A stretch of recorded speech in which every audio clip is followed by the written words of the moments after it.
You're listening to The Breakup Theory, conversations on ending things and collective liberation. In this episode, I talk with a student from the New School about the encampments there and what we can learn from the experience. Students at the New School set up their encampment in the lobby of the University Center in April, a few days after the encampment was established at Columbia University and over 100 students were violently arrested there.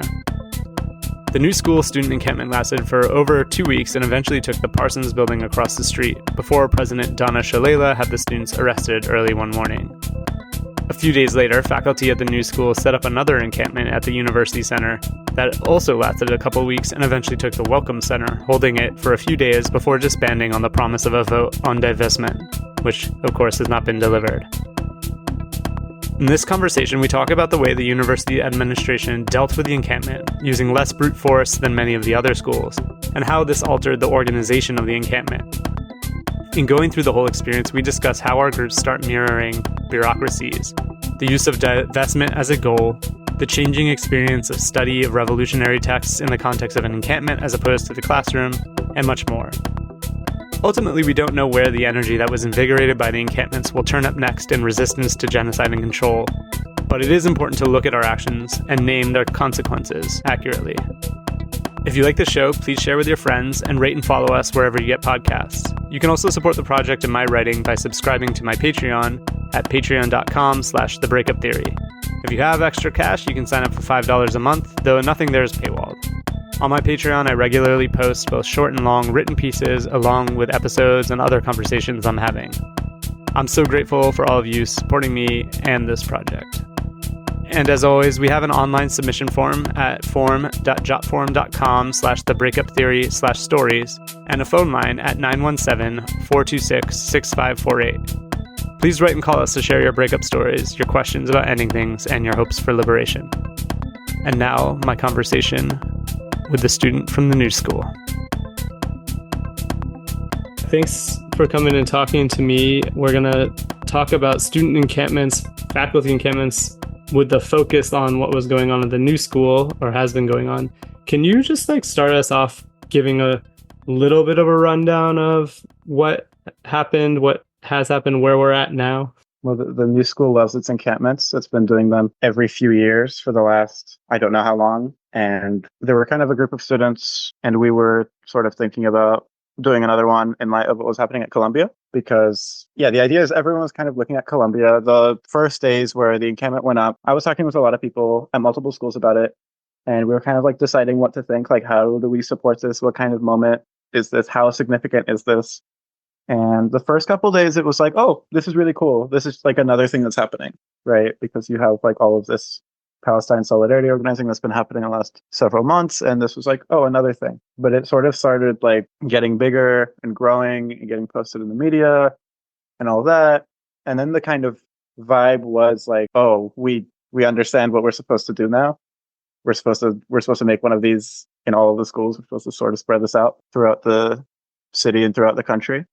I should note that Columbia was not the first one to come up. I think, was it Vanderbilt?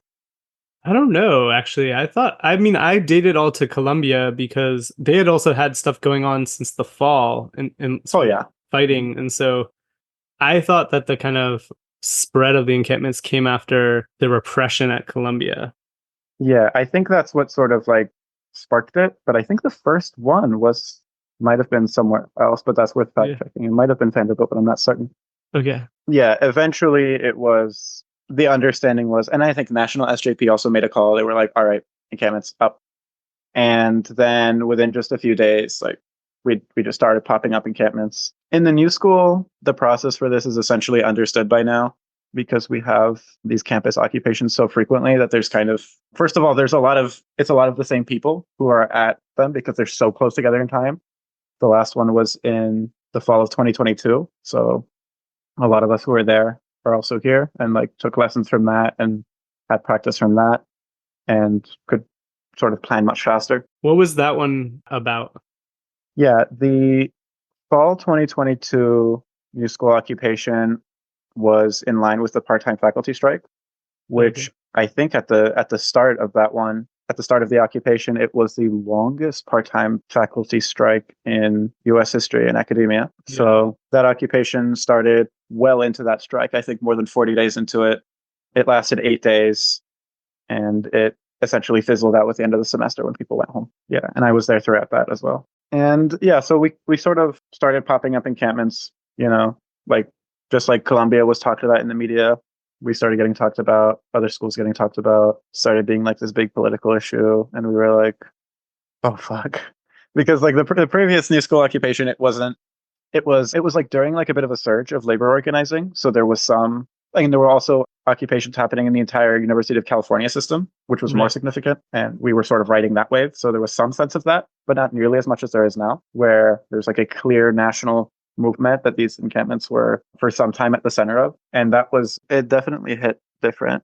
There was a sense of like responsibility and a sense of urgency that wasn't present before. It did have the benefit of making people feel as though, or it made me feel as though there's like a much clearer goal, much clearer orientation to the strategy, at least at the beginning. And then my perspectives sort of started to change. The encampment, I think it started late April 20 something. And the first one lasted for quite some time. We spread to Parsons.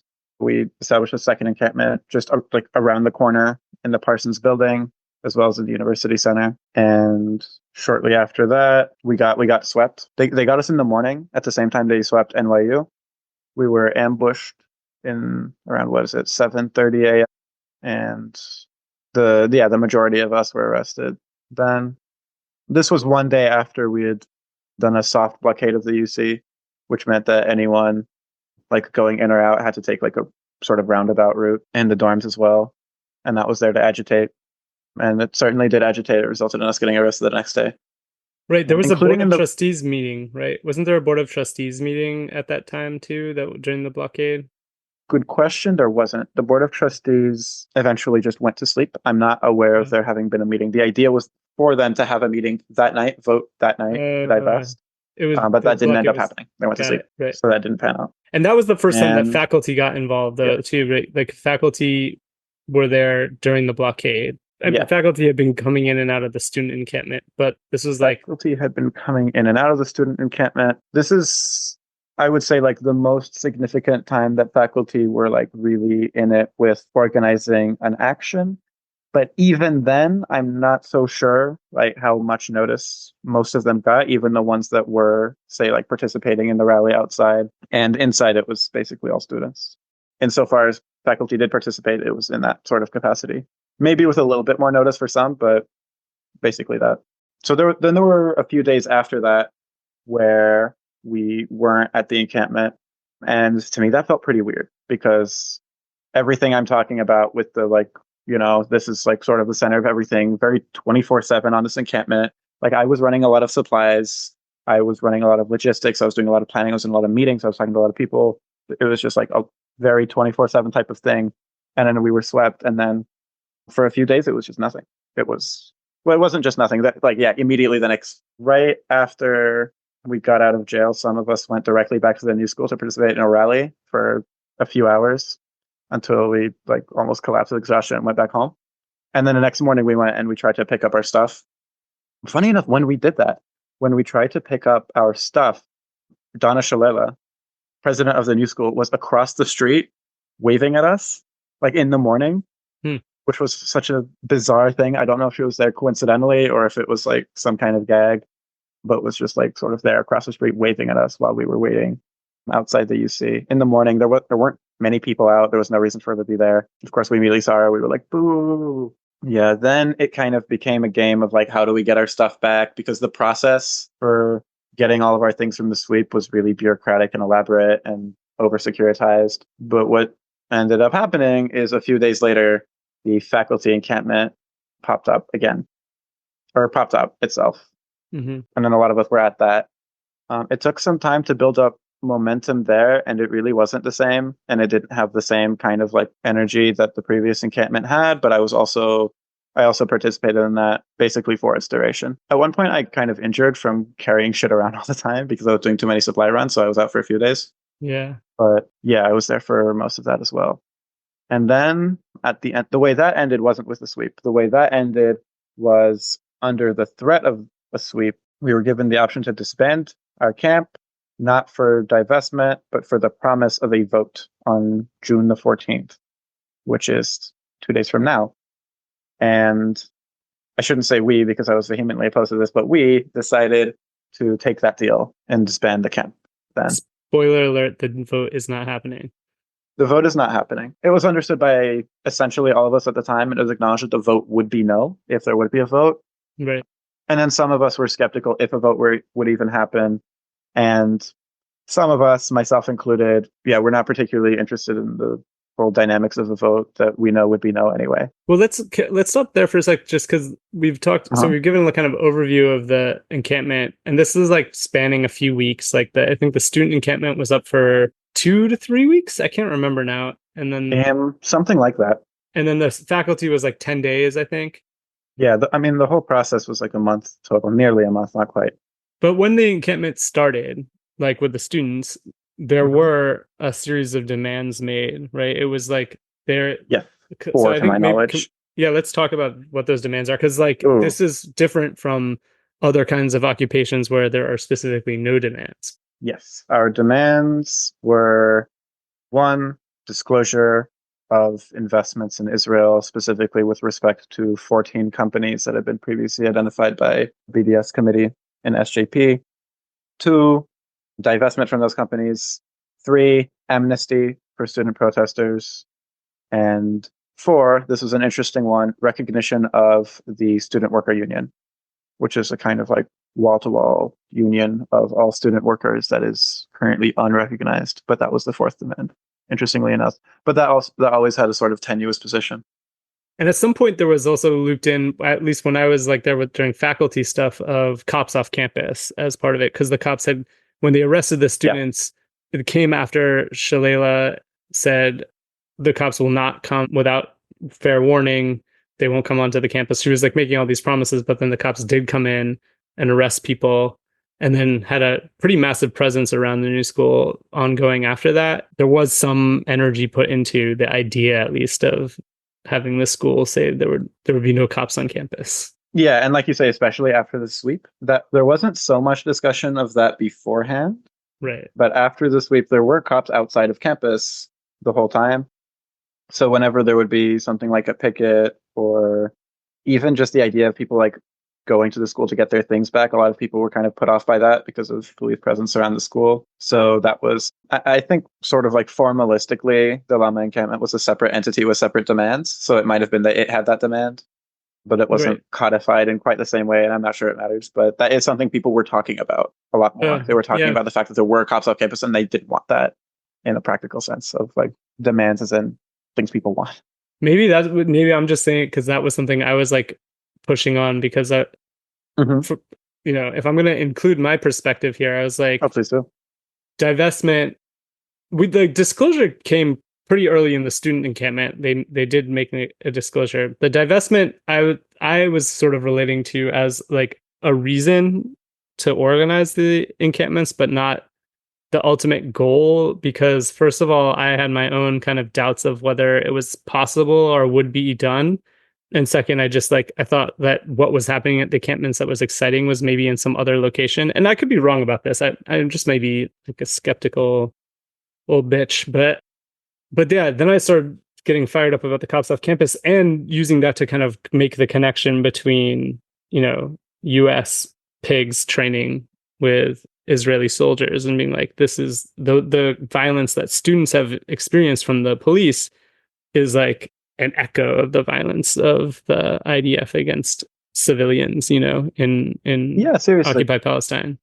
Yeah, it was kind of annoying. I mean, I talked to a lot of people about this after we got arrested. What was really annoying was when we would get approached, sometimes by people we knew, and they would say like, "Oh, I heard you got arrested. That's terrible. Are you okay?" And it's always like, that's nice, but oftentimes those people had not really spoken about what's happening in Palestine, what's happening in Gaza to us, or out loud or openly, or it's not something they've organized for.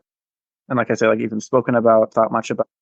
And I guess, it's the failure to see that connection that was frustrating for a lot of us, because, and this is me just speaking for myself, because everyone had different experiences, of course. I was thinking I'm fine. I got put in a waiting room for a few hours. I got arrested, and that's that. But like if you want to see an extreme form of this, if you want to see a very expanded form of this, you can look at what's been happening in Palestine the last 50, last 75, last 100 years. You can see it's sort of like ultimate incarnation in Gaza. And furthermore, you can also look around the city because sweeps aren't so uncommon, right? These are students in a private school. We were able to get our things back in the end, and we were let out of jail relatively quickly. We had a lot of jail support. We had legal support. It was overall not such a terrible process. All of our charges were dropped. All of our academic disciplinary stuff was dropped. We had free counsel, like I'm saying. And that's just not the experience of most people who get swept from their tents in New York, right? Mostly just for sleeping on the street and mostly from not having a place to sleep. So that's also something a lot of people were talking about. Those are two things people were bringing up. People were wanting to say, look at what's happening in Palestine and look what's happening here in the city, right? Like not just in this bubble.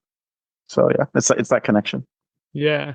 I mean, there's a couple of things I want to ask you about and draw out here, and there are two separate directions. So maybe starting with the repression, though, New School took a different approach than Columbia, than NYU at first, and other schools like Humboldt, UCLA, in terms of not going hard immediately with police and violence against the students, and sort of trying the kind of co-opt route, I would say, of like trying to be like, we hear your concerns and we value free speech, and we're a school organized around protest. Although, yeah, but then it did end up in this kind of arrest. So I just wonder, like, what sort of your feelings and thoughts and the discussions that were being had around relating to the New School's softer approach in the context of this, like, violence across the city, right? Like down the street at NYU, people are getting beaten and arrested. It was happening at Columbia and CUNY and all these places, right? Yeah, so we had the least amount of direct repression out of any school that I'm aware of in the city. Honestly, any school in the country compared to what we were doing, right? Like we were really agitating quite hard at times, and it took quite a lot for them to sweep us. And yeah, I would say the New School strategy was different, and it was more of a co-optation strategy. In a lot of other places, it's very much like a boot stomping on a human head forever. Here, it's more so talking to a bureaucrat forever, because it's always, the New School over the decades has developed a very elaborate system of, administration having negotiation tactics, and then them having liaisons, and liaisons having a liaison, and there being all of these intermediary groups. You have the student senate, the faculty senate, you have all of these advisory bodies, you have deans of varying political affiliations, you have everyone at every level. Power is very diffuse throughout the system in a way that it's not in other places. There's not a clear inside and outside. You're always talking to someone who's talking to someone who's talking to someone, and then eventually you're reaching an admin. That wasn't necessarily always the case. At times there was a direct line, but at times there wasn't. And I think most of the de facto finagling and politicsing was through intermediaries. And that really sort of like changed the dynamics of things. From everything I know, the New School was not unique in having repression come from inside the house, right? From having all sorts of fuckery with regards to like co-optation and people turning on other people because they say that, oh, well, you're aligned with this or that, you're too close to admin, you're too far from the encampment, da, da, da. From what I can tell, it is more intense here than in other places. The drowning in bureaucracy. The drowning in bureaucracy. I'll give an example, right? So this is a good example of the pattern, but this is not a good example of the ways that the New School is unique. This happened in a number of places. So throughout our first encampment, it was never a hard occupation because security was still letting people in and out. We simply had tents inside. Mm-hmm. We were not permitted to have tents inside, and we had tents inside. And that was the extent of our escalation. We had tents inside, and we were just in there organizing, having teach-ins, having a picket outside. It was very loud and it was kind of agitating, but it was not a hard occupation. We had not seized the building. Classes were still ongoing. And for the second encampment, that was a hard occupation. And the interesting thing about that is for our first encampment, we were kind of frustrated with security, like, oh, you're not letting our friends in just because they're outside. Da, da, da, da. And for the second encampment, where we did have full control over the building, security was more strict. Not in Parsons, but in the Welcome Center. Oh, you mean the faculty encampment? Yes, the faculty encampment security was more strict because we were running it. Yeah, it turned out that there was more of a strong inside-outside dynamic when there was no security there to sort of pin the blame on, in a way. that I thought was very interesting. I think another example of this is just how advanced the negotiating process was. I don't know like all the characters, right? You know, you have Donna Shalala, you have Chandrika Mary, you have whoever. There's probably like 5 or 6 different people who the negotiation team was speaking with at any time, who had varying amounts of power and had varying views on the situation and had various connections and availability. Oh, and then there was also security, which was its own kind of thing. And it wasn't necessarily that cohesive. There was always someone to interface with the negotiation team in a way that wasn't the case in a lot of other schools. In a lot of other schools, the admin, you know, they really wouldn't try that hard to speak with negotiators. The conversations would be pretty short. Instructions would be pretty simple. In the new school, there were really constant, long discussions. Admin constantly went to negotiators to say like, oh, well, we have this deal, we have that deal, da, da, da. Were accessible in very weird and inconsistent ways that kind of sort of like drag people in, and had a lot of really clever tricks for sort of turning us against each other that were employed in ways that I've not heard analogs of at other encampments, even though I have asked and have had those conversations. I can point to a specific example. So there was inside the UC, there's this auditorium called the Tishman Auditorium. And that was a space that we had access to for an unauthorized Norman Finkelstein talk, which I have separate opinions about, but that is the thing that happened. And, you know, we were in that space, we were using it, people were using it for classes, they were using it to sleep, so on and so forth, for teach-ins. And at some point, this is how disclosure happened, by the way. At some point, some admin, I don't know who exactly, says, okay, we have a meeting. We can get you a meeting right now, and says this to the negotiation team. And the negotiation team gets sort of caught by surprise at this. It says, oh, okay.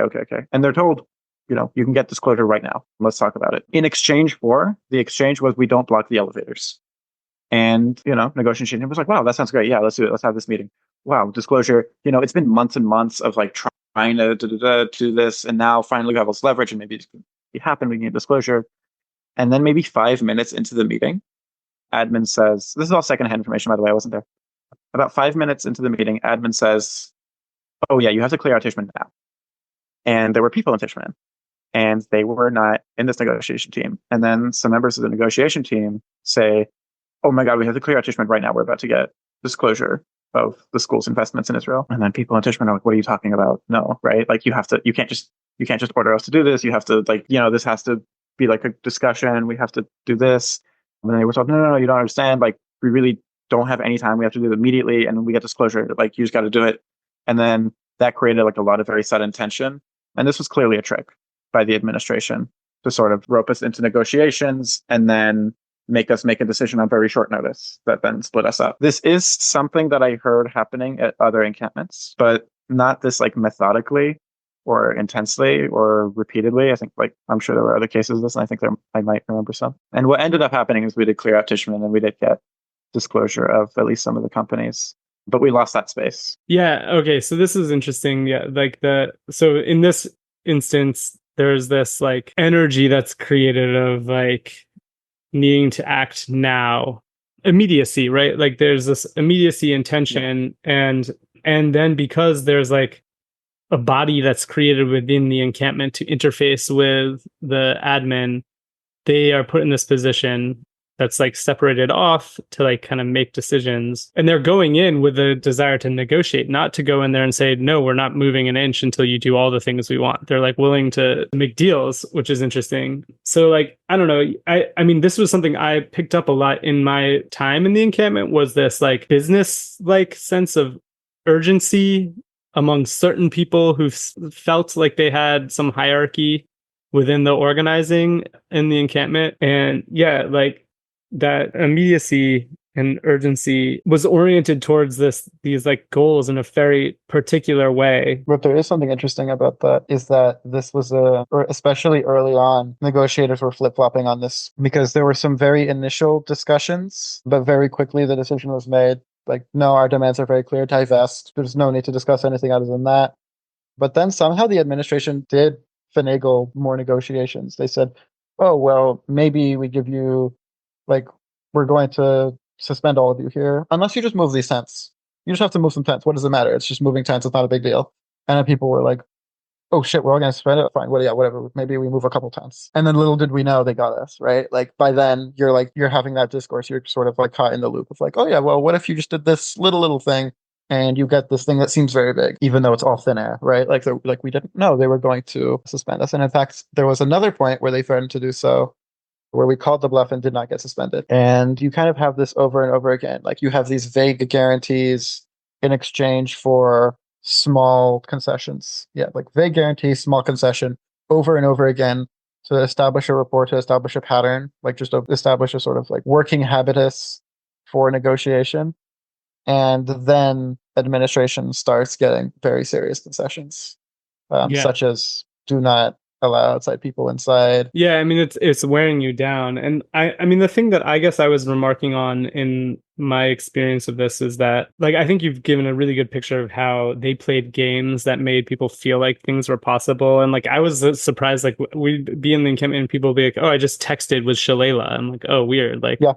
this is like someone has like one-on-one contact with the president and then is coming in and telling us things. But I also feel like because that interface with their bureaucracy and the way that New School particularly is like in this kind of like liberal, annoying way, this diffuse body of all these different things where power seems to be shared, but it's really not. It's just like giving people the illusion that like the admin kind of channeling the encampment into this, into interfacing through that created a mirror world of bureaucracy that made everything just bogged down, right? Like, I don't know, like everyone was like talking over each other and confused about what was happening. No, like the lines of communication could be confused, and certain people were like talking to people over here and other people are talking to people over here. Is that accurate? What the administration, as I understand it, was trying to do was to create a version of itself inside our own organizing.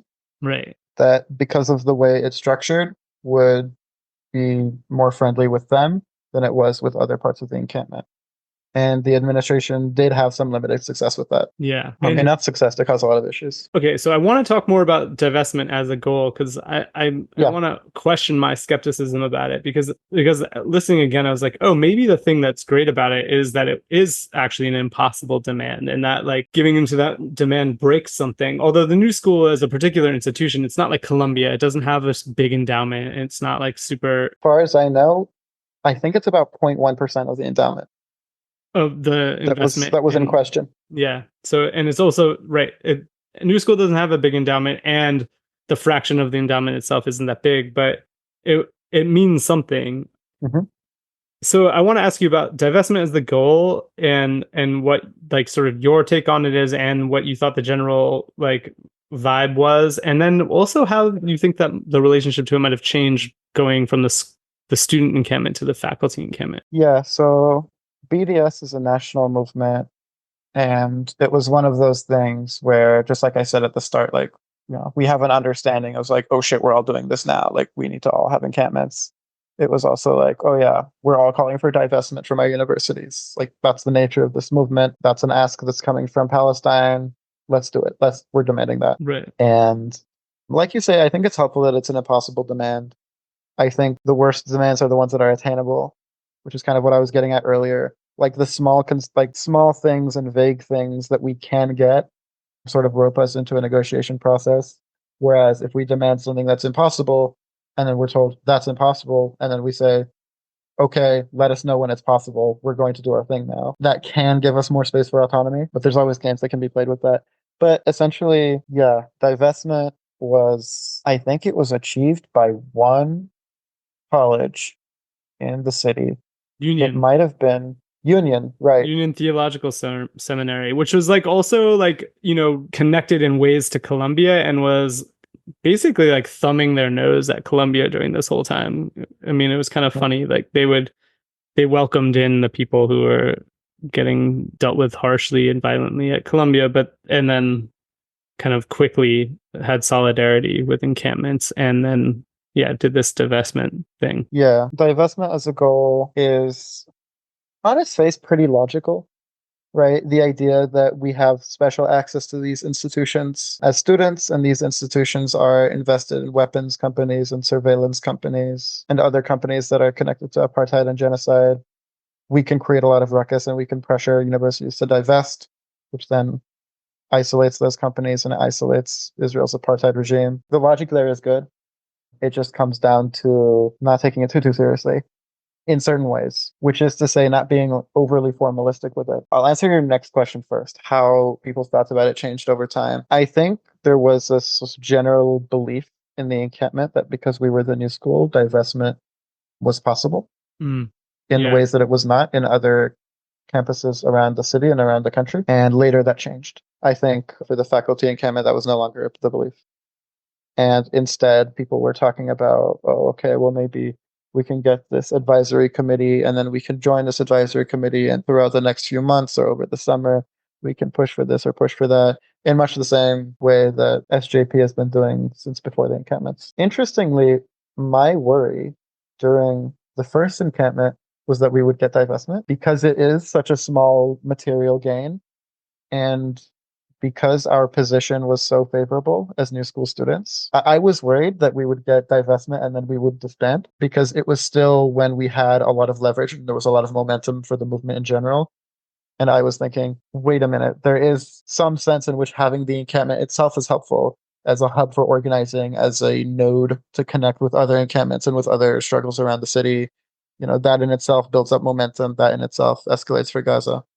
And paradoxically, I was kind of worried that we would get divestment because then that would be an issue that would come up. It's like, okay, let's disband the encampment. And I was thinking, wait, maybe not yet. Right. And then, I mean, the sense I got towards the end really was just like, even though people realized that the packing up, so like the faculty encampment happened, they took the UC, the University Center, and then there was another building taken right towards the end, which is when things like kind of suddenly escalated and heightened. But then there was like a willingness to pack it up because a vote was promised, not with the idea that this was a huge win.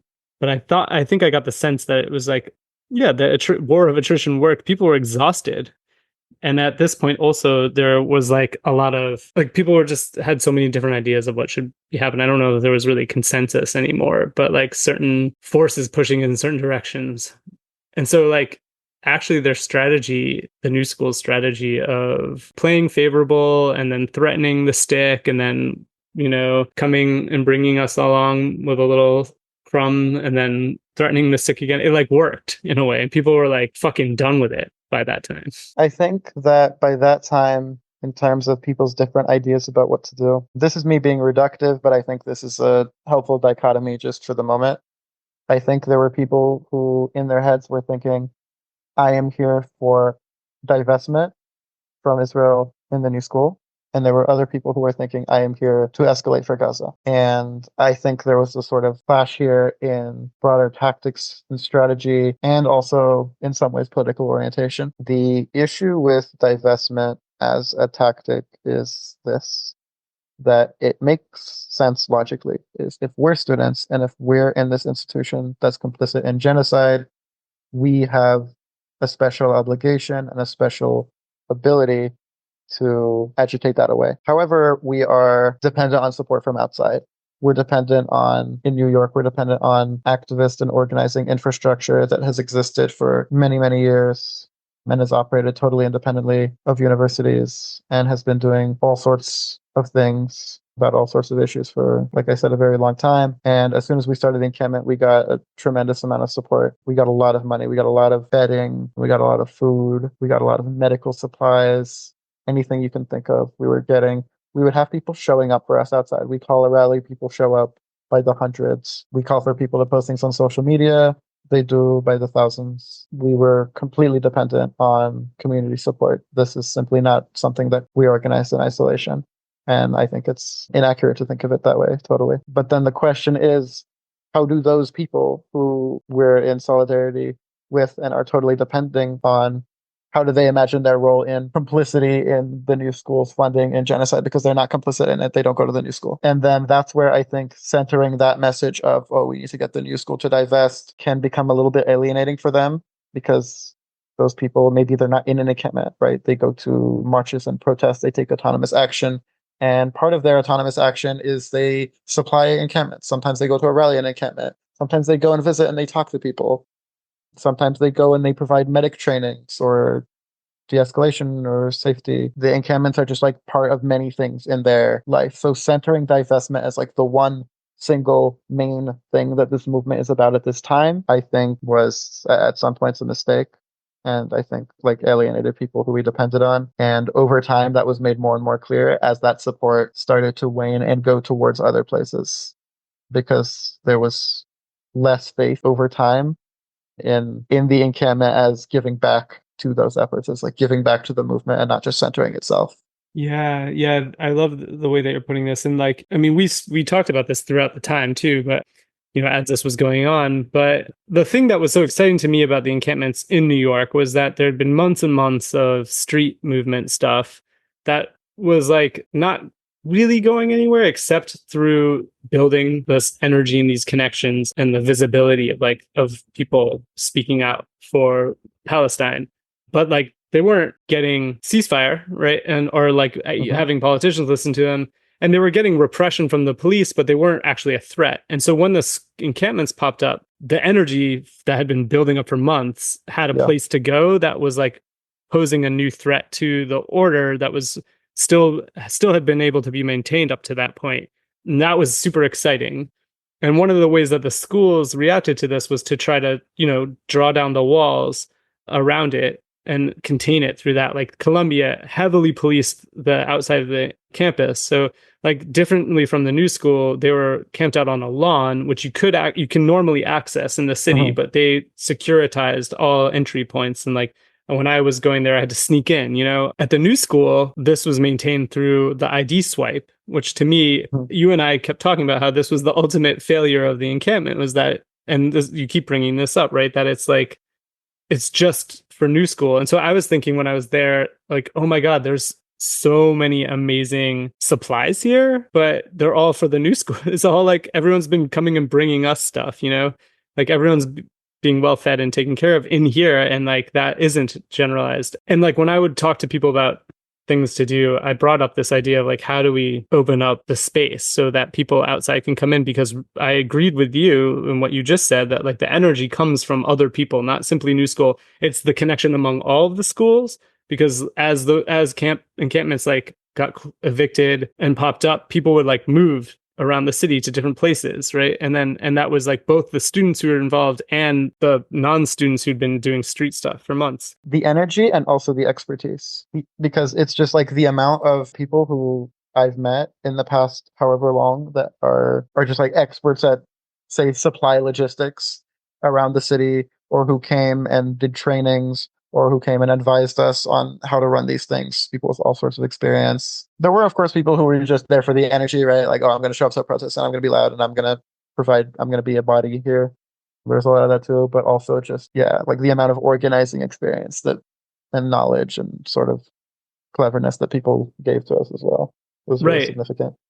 Yeah, it was essential to the working of the encampment, both in terms of like a day-to-day functioning, but also in terms of the threat that it was possible to embody. So like when I went to like, assemblies to talk about stuff, like I brought up this idea of like breaking down that wall, because I thought like that would be a good escalation to bring in that energy, but also just like, politically also just sort of make this not a special enclave for special people doing a special thing, like this connection, like all the things that you have said earlier in terms of like drawing the connections in terms of actually embodying solidarity with Gaza, because we're like facing off against the police, and the police who repress resistors, but also just repress the most vulnerable people, right? Like unhoused people. But it was always getting responded to when I would bring up things like this as simply a tactic that we might use towards the end of divestment, without thinking about these like larger things. And I think that you really helped me in the last little bits of what you've been saying to kind of understand the thing that I couldn't really put my finger on, which is like divestment. I always thought of it as an organizing tool for making these things possible. But like this difference that you drew between the people who saw that as like a kind of end in itself versus the people who saw divestment as part of a movement to continue escalation for Gaza, right? Yeah, I wasn't able up until listening to you just kind of talk about that to understand, because it wasn't simply like, I don't think anyone was a bad faith actor. Everyone was like trying their their fucking hardest to do the best they could at every moment, right? Like I really believe that. I'm like not trying to talk shit. It's just like I'm trying to like look back over things and be like, what worked and what didn't, and where do we like, what can we learn from it? But yeah, and I guess like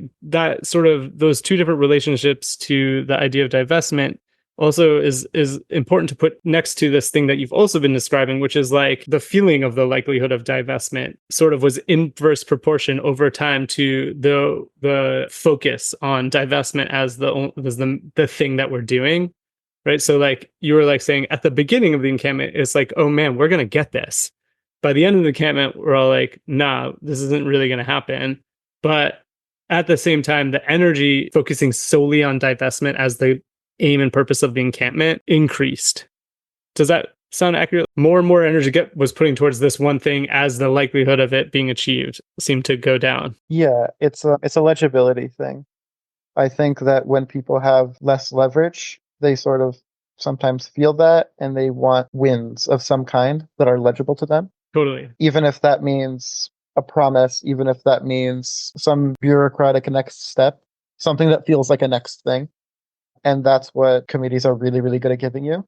They're really good. They're good at giving you technical wins that are not very substantive. And I think towards the end, that's what a lot of folks were drawn to in the absence of the ability to win anything substantive. And in the context of the encampment, I don't think there was an absence of winning anything substantive outright. I just think it needed a change of strategy that wasn't really happening.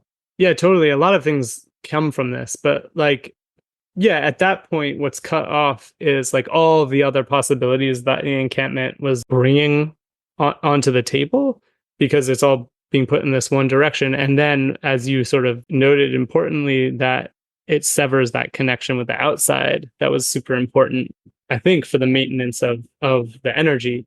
But, not to put the blame on anyone, like another perspective that I talked with like other faculty was like this idea that at this point, like by the time that the faculty encampment was like, disbanded, maybe the tactic of encampments wasn't the thing anymore. Like not that it wasn't working, but that it didn't have the same power.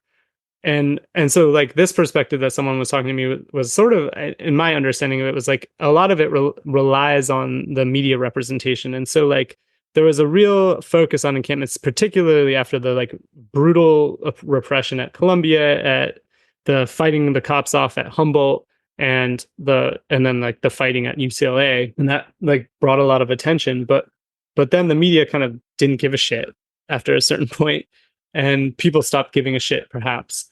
And what do you make of this idea that like the encampment just like at this moment no longer was effective? Maybe we shouldn't have been so arrogant in the first place. I think that a lot of people, maybe myself included, but a lot of us got a sort of overinflated sense of sort of like geopolitical importance when the media was really talking about the encampments nonstop.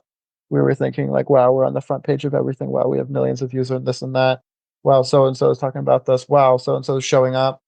We're really at the center of it. This is like the movement. This is 68, whatever. Whereas in reality, there are similar struggles happening all over the world at all times. There are a million campus occupations everywhere all the time, especially in the third world. That's not talked about very much. Yeah. There are all sorts of popular movements happening in all sorts of places. Not to mention in Palestine, right? Like Palestine has a long history of popular struggle. And that was something that was sort of subsumed away by this focus on encampments and encampments and encampments. This was something that I heard some Palestinians raising concerns about. They were saying, I'm not hearing many updates on Gaza because everything in the media is about encampments. Right. So I think there was some sense that we thought, because, this is like, because we're being talked about so much, what we're doing is the most important thing in the world right now. And we're just going to really tunnel vision in on this. And when the media went to the next thing, as it always does, we were sort of like still kind of high on this idea that we were at the center of everything. And that created an arrogance that was no longer matched with reality, because people were, as they always do, changing their tactics of the situation. And it wasn't all about centering the encampments like it was earlier. And I think that that sort of rigid perspective locked us out of changing our strategies in ways that we maybe should have. Yeah. Maybe that's too vague, but I'm not sure. No. I mean, I'm thinking So like I was trying to kind of grasp when I was visiting Oberlin and like talking to the people there, and it wasn't an encampment, but it was like a kind of, they were making a people's college and doing a lot of teach-ins and other kinds of things. But yeah, so we were trying to talk about like what it means to literally, like what does it mean to embody solidarity with Gaza while we're not like facing bombs and bullets, right? Like we're relatively safe. There's like police violence. But you made this distinction, right? Like it's and divestment was one thing, and it serves a purpose, and it's like something that looks like a win. But I thought there was other things that were happening. Like one of the things that I was struck by, like in the initial encampment, the student encampment, was like I ran into a student who had been in my class, and we've been studying anarchism and reading science fiction, and that student said, we've been reading about this stuff, but we're actually doing it right now. And almost like to this extent that like he didn't realize that it was something you actually did, but until he did it, And that was to me very beautiful to hear, just like the firsthand experience of organizing life in a different way as a form of solidarity, because like the thing that we don't see in Gaza is the resistance and the continual work that's being done to maintain life under threat, right? Which is like something we're not forced to do most of the time in the heart of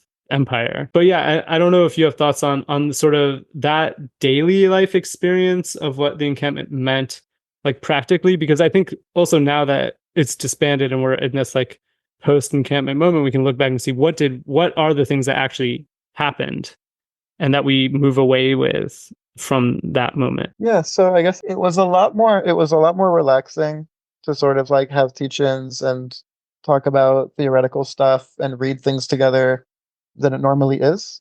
Ordinarily, especially at the New School. The New School is a very liberal institution, which means it's an institution that has a lot of existential anxiety in it because, just as is very typical of liberalism, it's a lot of talk and very little action. Right.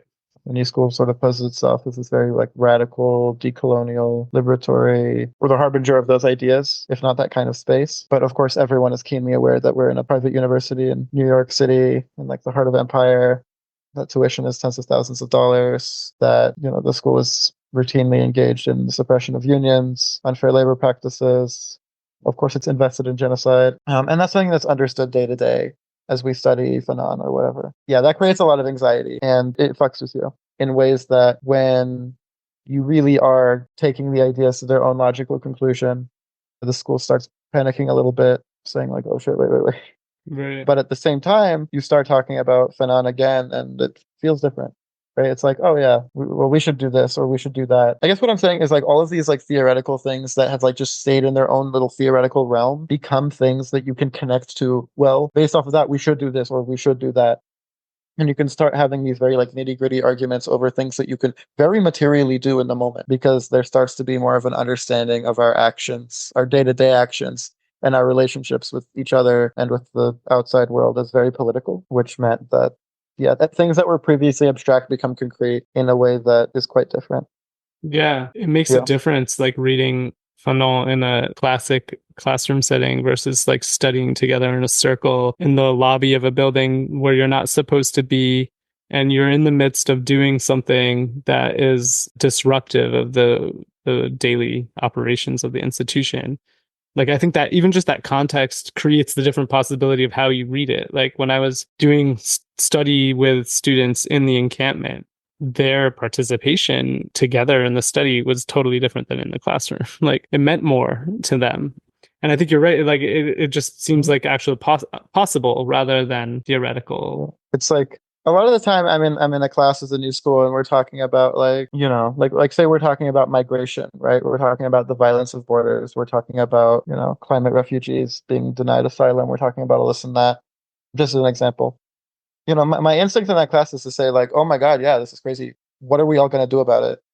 Literally, us, the 13 of us in the room. And you, Professor, what are we going to do about it? Like, do we have a plan? Does anyone know? Anyone who's in any organizations, does anyone have experience with it? But then I always check myself because that feels like an inherently absurd thing to say, because these questions that we're all asking in the classroom run into the wall. That is not really what this space is for.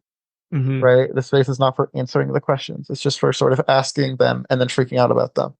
Whereas if you're running an encampment, and by running it, like running it, right? You run security, you run supplies, you run programming, you plan direct action. Then whenever you're having a conversation like that, you're having a theoretical conversation, you can then say, okay, what do we do now? And then everyone in the room has an answer, or at least they might. And that's very different. Yeah, I think that's a good point too. Like the it's the running, like the people who are studying in a classroom coming into a different place and like being tasked with like operating things like that are meaningful and important rather than fulfilling the needs of the institution or checking off boxes. But they're like, how are we going to feed everyone? Where are we going to sleep? What are we going to do when the cops come? What are we going to do if there's like counter protesters, Zionists, like whatever? Like, and like, yeah, how do we use this time that we have together to build something? I think that is like a totally different perspective on life that most of us take in our like kind of daily grind lives of like needing to survive.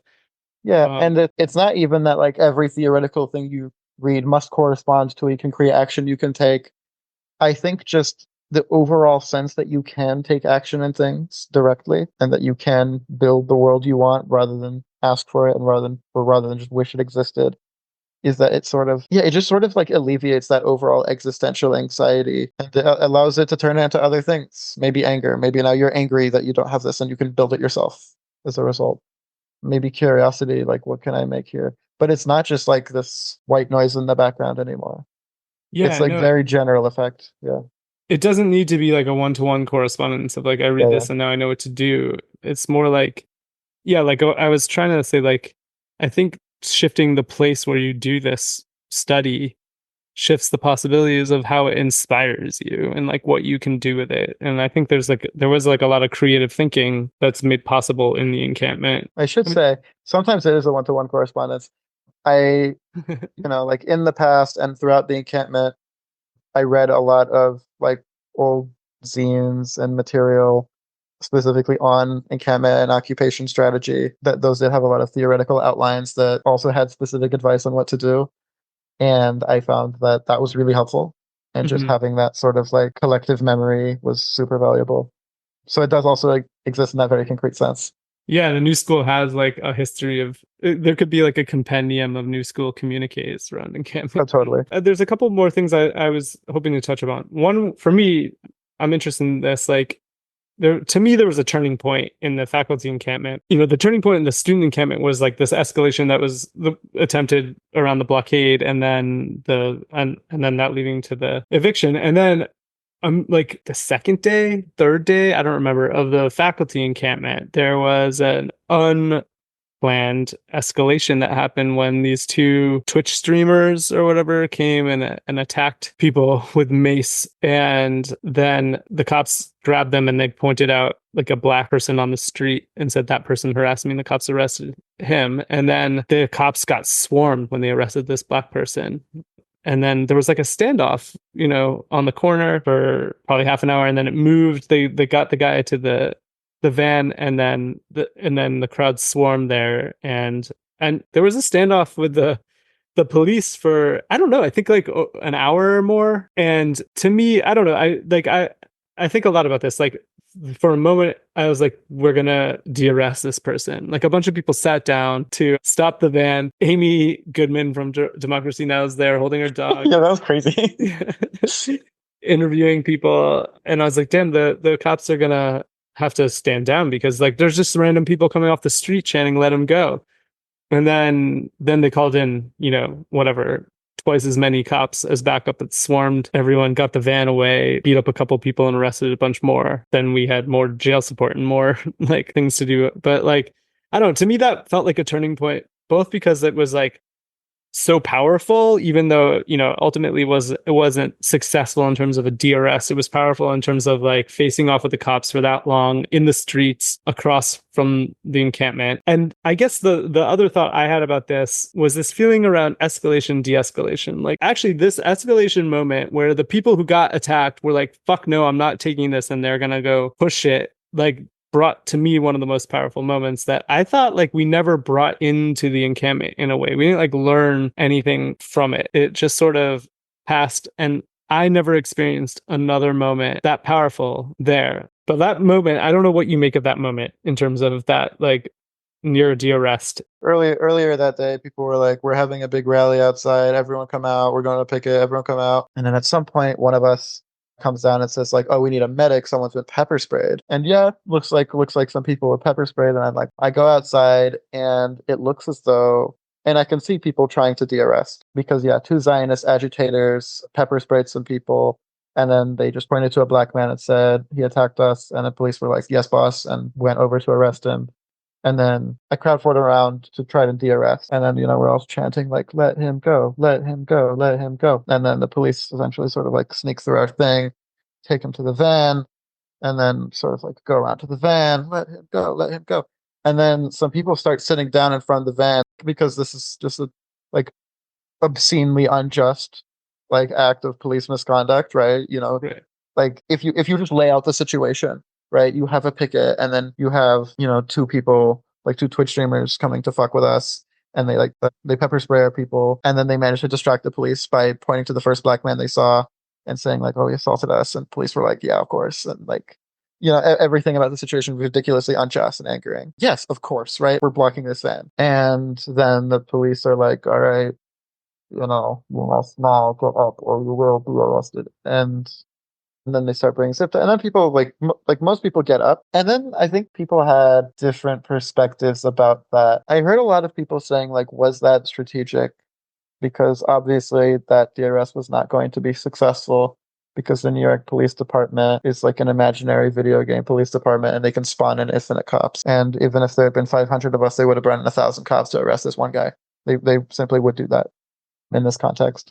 Out of principle, they don't want someone to get de-arrested. And the question was, well, is it then strategic to try to de-arrest because it's just not going to be successful, it's going to escalate things, it's going to cause problems, this and that. And I think there is some sense in which we just need to have a consistent and principled rejection of the story that we're being sold by police and by like genociders and by all of this. Like there needs to be some extent where you say like, "No, fuck this. It's not strategic. Show me, prove it. Like what happens if I do this?" Mm-hmm. Because then we start getting ahead of ourselves, and we start assuming that we're less free than we are. And we don't ever get surprised, right? Like the way that all this encampment shit started is because people were like, "We can probably get away with this," and then they were right, and then everyone was like, "Oh shit, we can do that," and then that's when the momentum gets going. Yeah. And I think every once in a while you just have to do that. You just have to say like, "No, I don't buy this story. Fuck this. I'm going to act as though I can get away with this and see what happens." But yeah, that was a very spontaneous thing. There was a lot of discussion around the sort of nitty-gritty of what led to that. There were some people who were like annoyed with the attempted DRS, but like I'm thinking about that alternate universe where that guy did just get arrested and everyone was like, "Oh, okay," and then maybe a couple of people go to jail support and that's it. Like there is, I think, a serious inherent value to consider. I know I say this over and over again, like in the rejection of these power structures that we're fighting against. Like the outright direct rejection of them. And I don't think that's necessarily unstrategic. No, I mean, I'm with you. As I said, to me, that was the highlight of the New School encampment, the most powerful moment, like empowering moment of people from the inside and the outside coming together, and not even just people who have been working on Gaza stuff for the last 8 or 9 months, but like just people off the street seeing like a bunch of people in New York City chanting down the cops and joining. Like that is the epitome. And what you said is just beautiful. I can't really add anything to it. Like, fuck it, I'm gonna try it. Like, prove it. That's great. I mean, we could end there, honestly. The only other thing I was gonna ask is this thing I've been chewing over is like how since like I don't know, this maybe happens all the time, but since the Gaza stuff has kicked off, like there's been a lot of anarchist tactics and organizing principles being used that make all of these things possible. And then I keep having this like dissonance happening where I'm like, oh, but no one here is actually an anarchist, and so I like feel like I share analysis with people because they're using the things that I'm used to using, and then we don't actually share analysis. And I just wonder, because you're also an anarchist, and this is why we like rapped a lot throughout the whole time, like what your experience is of that kind of like, because I don't think only anarchists can use anarchist techniques by any means. Anarchism happens no matter what people do. I just keep trying to figure out how to further this like anti-state, anti-reformist maneuvering even when people haven't like gotten there themselves yet. Everyone loves anarchist tactics because they're the best tactics, right?